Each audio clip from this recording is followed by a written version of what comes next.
नमस्कार दोस्तों, एक बार फिर से स्वागत है आपका अपने YouTube चैनल कैरियर जंक्शन में। तो दोस्तों, आज एक बार फिर हम आपके सामने हाजिर हैं करंट अफेयर्स के कुछ नए प्रश्न, कुछ नए मुद्दों के साथ। तो बिना देरी करते हुए चलिए शुरू करते हैं। तो आज का पहला प्रश्न जो है वो है विश्व शरणार्थी दिवस। विश्व शरणार्थी दिवस ये मनाया कब जाता है? 20 जून को मनाया जाता है। विश्व शरणार्थी दिवस 20 जून को मनाया जाता है। और इस बार इसका जो विषय था, इसकी जो थीम थी वो थी एवरी एक्शन काउंट्स। जी हाँ, इसका जो थीम था, इसका जो विषय था वो था एवरी एक्शन काउंट्स। और इसका जो उद्देश्य है, इसका उद्देश्य है शरणार्थियों की दुर्दशा की तरफ ध्यान आकर्षित करना। यानी कि दुनिया भर में जितने भी शरणार्थी हैं उनकी तरफ लोगों का ध्यान आकर्षित करने के लिए ये विश्व शरणार्थी दिवस हर साल 20 जून को मनाया जाता है। इसका प्रारंभ जो हुआ था वो संयुक्त राष्ट्र महासभा ने सन 2000 से 20 जून को हर साल इसको मनाने का निर्णय लिया था। और एक चीज़ आपको ध्यान देना है, शरणार्थियों के लिए संयुक्त राष्ट्र उच्चायुक्त UNHCR की स्थापना हुई थी सन 1950 में। इसका काम क्या होता है? इसका काम है जबरन विस्थापित किए गए समुदाय, धर्म या किसी देश के लोग जो अपने देश से निकाल दिए गए हैं, उन लोगों की सहायता करना। ये किसका काम है? संयुक्त राष्ट्र उच्चायुक्त का काम है। और इसके इस समय जो हेड हैं वो है फिलिपो ग्रांडी। ध्यान देना है, संयुक्त राष्ट्र उच्चायुक्त के जो इस समय अध्यक्ष हैं वो हैं फिलिपो ग्रांडी। और इसका जो मुख्यालय है भैया वो जेनेवा स्विट्जरलैंड में। तो इतनी सारी बातें आपको ध्यान देनी है। पहला है विश्व शरणार्थी दिवस कब मनाया जाता है? 20 जून को। इसका इस बार का थीम जो था वो एवरी एक्शन काउंट्स। उद्देश्य क्या है? शरणार्थियों की दुर्दशा की तरफ ध्यान आकर्षित करना। इसकी शुरुआत किसने की थी? संयुक्त राष्ट्र महासभा ने सन 2000 से 20 जून को हर साल इसको मनाने का निर्णय लिया था। वैसे शरणार्थियों के लिए एक संयुक्त राष्ट्र उच्चायुक्त तो 1950 में ही बना दिया गया था। इसका गठन कब हुआ था? 14 दिसंबर 1950 में हुआ था। लेकिन इसके लिए एक पर्टिकुलर दिवस की जो शुरुआत की गई थी वो कब से की गई थी? सन 2000 20 जून सन 2000 से की गई थी। ये आपको ध्यान रखना है। चलिए अगले क्वेश्चन की तरफ चलते हैं। अगला क्वेश्चन है, तुर्की के वोल्कान बोजकिर को संयुक्त राष्ट्र महासभा के 75वें सत्र के लिए अध्यक्ष के रूप में चुना गया है। जी हाँ, तुर्की के वोल्कान बोजकिर को संयुक्त राष्ट्र महासभा के यूनाइटेड नेशन जनरल असेंबली के 75th एडिशन के लिए प्रेसिडेंट के रूप में इलेक्ट किया गया है। और इनका जो कार्यकाल शुरू होगा वो सितंबर 2020 से शुरू होगा। क्या है?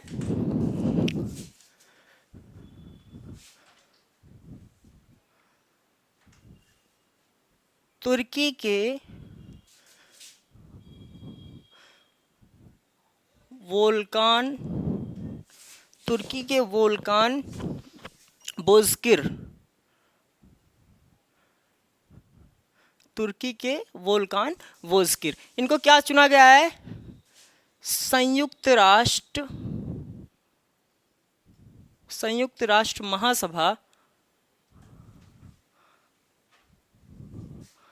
महासभा के 75th एडिशन 75वें अधिवेशन के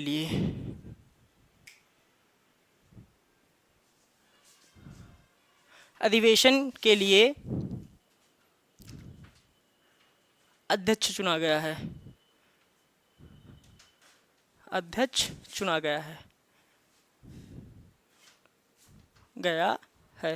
और इनका कार्यकाल जो शुरू होगा भैया, इनका कार्यकाल ये सितंबर 2020 से पद ग्रहण करेंगे।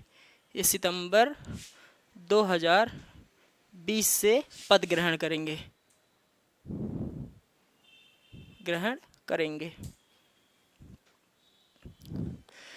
ठीक है भैया। अब देखिए तुर्की आ गया है तो हमें तुर्की के बारे में भी जानना है। तुर्की की राजधानी क्या है? तुर्की की राजधानी क्या है भैया? फटाक से बताइए, क्या होगी? अंकारा। तुर्की की राजधानी जो है वो है अंकारा है। और तुर्की की जो मुद्रा है वो है तुर्की लीरा। टर्की लीरा, जिसे इंग्लिश में भी लोग, इंग्लिश में तुर्की को टर्की बोला जाता है, तो वो है टर्की लीरा। ये आपको याद रखना है। आपको बताना है इस समय यानी कि जो 74वां अधिवेशन चल रहा है उसके अध्यक्ष कौन हैं। संयुक्त राष्ट्र महासभा के, यूनाइटेड नेशन जनरल असेंबली के प्रेसिडेंट कौन है। ये तो 75वें इलेक्ट किए गए हैं तुर्की के एक नेता वोल्कान वोज़किर, लेकिन मौजूदा जो हैं वो कौन है, उनका नाम आपको बताना है। कमेंट करके जरूर बताइए, ठीक है भैया। चलिए अगले क्वेश्चन की तरफ बढ़ते हैं। रिलायंस इंडस्ट्री का नाम आप सब ने सुना होगा। तो रिलायंस इंडस्ट्री भारत की 150 अरब डॉलर मूल्य की सबसे पहली कंपनी बन गई है भैया। भारत की 150 अरब डॉलर मूल्य की सबसे पहली कंपनी बन चुकी है रिलायंस इंडस्ट्रीज। तो क्वेश्चन आपका क्या है, रिलायंस भारत की 150 अरब डॉलर, 150 अरब डॉलर मूल्य की पहली कंपनी बनी है। मूल्य की पहली कंपनी बन गई, कंपनी बनी। और ये कब बनी है? 19 जून 2020 को, 19 जून 2020 को बनी है, ठीक है। और आपको पता होना चाहिए रिलायंस इंडस्ट्रीज के संस्थापक जो थे वो कौन थे, सबको पता होगा, धीरू भाई अंबानी। धीरू भाई अंबानी। और इसकी स्थापना कब हुई थी? स्थापना सन 1966 में हुई थी।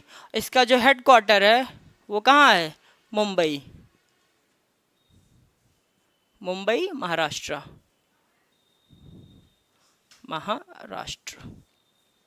ठीक है भैया। तो रिलायंस इंडस्ट्रीज भारत की 150 अरब डॉलर मूल्य की पहली कंपनी बन गई है। ये कब बनी है? 19 जून 2020 को बनी है। रिलायंस इंडस्ट्रीज के संस्थापक धीरू भाई अंबानी थे और इसकी स्थापना 1966 में हुई। हेडक्वार्टर इसका मुंबई में है और प्रेजेंट इसके एमडी और सीईओ कौन है? अनिल अंबानी, ठीक है। अनिल अंबानी इस समय इसके मौजूदा एमडी और सीईओ हैं। अगला क्वेश्चन देखते हैं, गरीब कल्याण रोजगार अभियान। एक मैंने बताया था ना, योजनाएं बहुत सारी लागू हो रही हैं, तो ये भी एक योजना है, गरीब कल्याण रोजगार अभियान योजना। इसका जो शुभारंभ किया है वो 20 जून 2020 को नरेंद्र मोदी जी ने वीडियो कॉन्फ्रेंसिंग के जरिए किया है। और इसकी शुरुआत की कहाँ से है? बिहार के खगड़िया जिले के तेलीहार ग्राम से, और ब्लॉक जो है बेलदौर है, ठीक है। यानी कि बिहार के खगड़िया जिले के बेलदौर ब्लॉक के तेलीहार ग्राम से इसका शुभारंभ किया गया है। और इस योजना का शुभारंभ जो है वो 6 राज्यों में किया गया है, टोटल 6 राज्यों में किया गया है। और ये योजना 125 दिन मिशन मोड में रहेगी। और इसका जो उद्देश्य है, जो प्रवासी मजदूर हैं जो कोविड-19 के चलते वापस अपने अपने राज्यों को गए हैं, अपने अपने ज़िलों में वापस गए हैं, उनको उनकी स्किल्स के अनुसार, उनको उनकी कार्यकुशलता के अनुसार रोजगार प्रदान कराना है। और इसके लिए टोटल 50,000 करोड़ की राशि आवंटित की गई। टोटल कितने? 50,000 करोड़ की राशि आवंटित की गई है कुल 116 जिलों में। अब कौन कौन से राज्य हैं? बिहार के 32 जिलों में, उत्तर प्रदेश के 31 जिलों में, मध्य प्रदेश के 24 जिलों में, राजस्थान के 22 जिलों में, झारखंड के 3 जिलों में और उड़ीसा के 4 जिलों में। तो देखिए मैंने आपको अलग अलग राज्यों में किस राज्य में कितने जिलों में ये योजना लागू की गई है ये भी बता दिया है।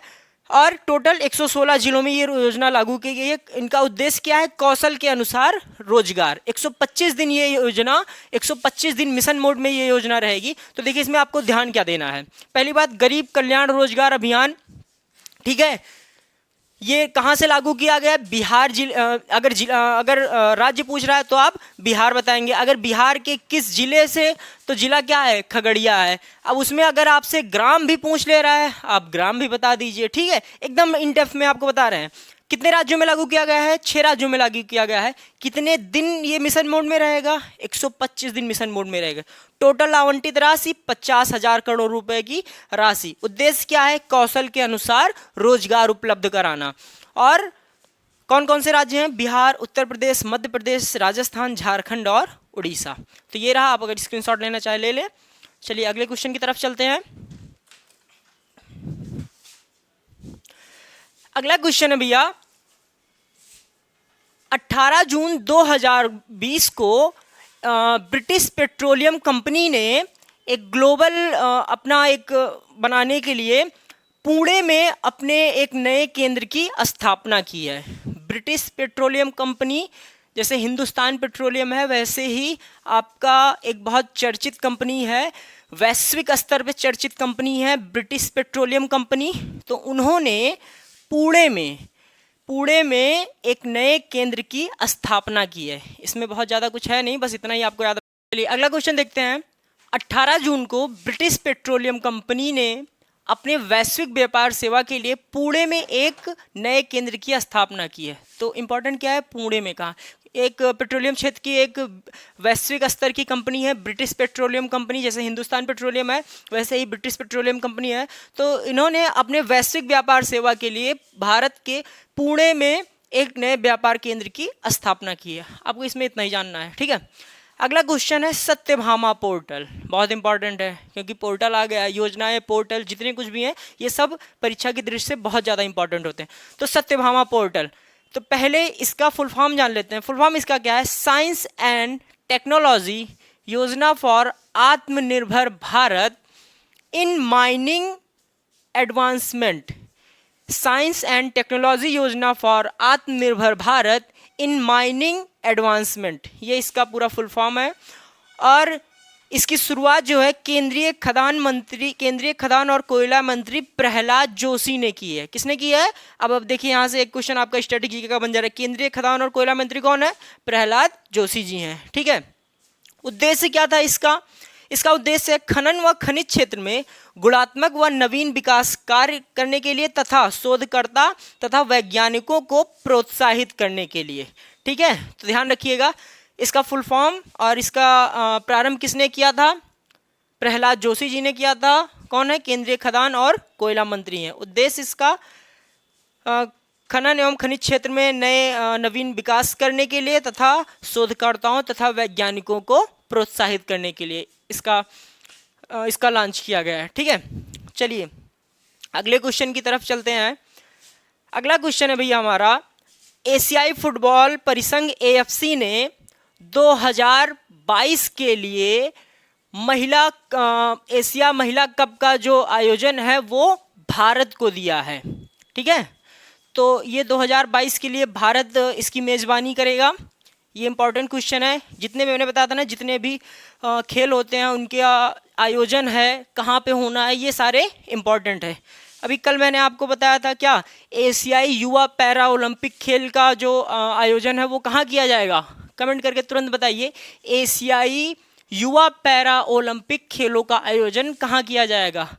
आपको अभी कल बताया गया है ये चीज़। ठीक है भैया, तो AFC ने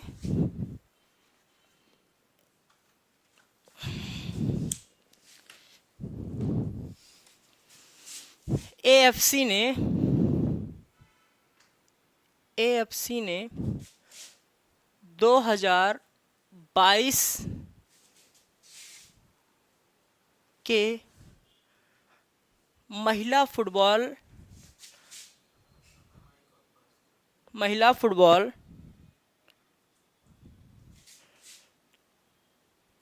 कप के आयोजन की जिम्मेदारी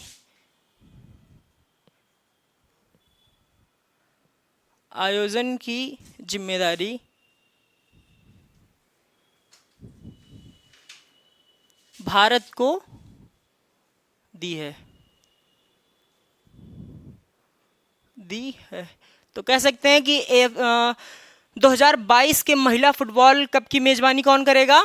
भारत करेगा। ठीक है, 2022 के महिला फुटबॉल कप की मेज़बानी कौन करेगा?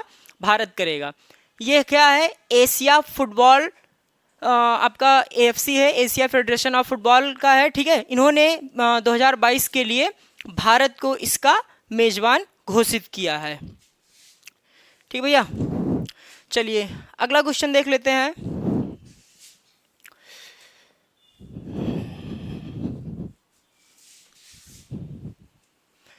एक अभी जैसे कि भारत और चीन का विवाद हो रहा है और उसमें हमारे देश के कुछ सैनिक शहीद भी हुए हैं, तो उसी की वजह से भारत की सुरक्षा एजेंसियों ने 52 चीनी ऐप्स को केंद्र सरकार से ये कहा है कि इनको जो है बैन कर दिया जाए, क्योंकि ये जो चीनी ऐप्स हैं ये इनसे जो है देश के आंतरिक मामलों में दिक्कत आ सकती है, देश सुरक्षा व्यवस्था पे बहुत बड़ा प्रभाव पड़ सकता है, यानी कि डाटा लीक हो सकता है। तो आपसे क्वेश्चन पूछा जा सकता है, किस राज्य ने चीनी ऐप्स को सबसे पहले बैन किया? किस राज्य ने 52 चीनी ऐप्स को सबसे पहले बैन करने का आदेश दिया है? तो क्या हो जाएगा? उत्तर प्रदेश।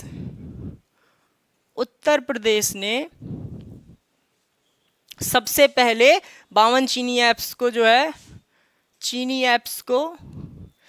ऐप्स यानी कि अब इसमें जो आपका टिकटॉक है, बीगो लाइफ है, शेयर इट है, बहुत सारे ऐप्स हैं, तो ये सारे चाइना मेड ऐप्स हैं, तो इनको जो है बैन करने का आदेश उत्तर प्रदेश सरकार ने दिया है। ठीक है, तो उत्तर प्रदेश सरकार ने चीनी ऐप्स को बैन करने का आदेश दिया। ठीक है, तो अभी वैसे तो हमारी सुरक्षा एजेंसियों ने केंद्र सरकार से ये कहा है कि पूरे देश में इनको बैन कर दिया जाए, लेकिन उत्तर प्रदेश सरकार ने अभी इसको बैन करने का आदेश दे दिया है। पूरे देश में तो अभी नहीं बैन हुआ है, लेकिन उत्तर प्रदेश सरकार ने उत्तर प्रदेश राज्य में अपने जितने भी पुलिसकर्मी हैं और उनके जितने भी सरकारी कर्मचारी हैं उनसे ये कहा है कि आप लोग इन सारे ऐप्स को अनइंस्टॉल कर दें तथा अपने परिवार वालों से भी इनका अनइंस्टॉल करवा दें। बाकी केंद्र सरकार जब कोई आदेश देगी तब तो पता ही चल जाएगा आप लोगों को। और उत्तर प्रदेश के CM आपको पता ही हमारे योगी आदित्यनाथ जी हैं।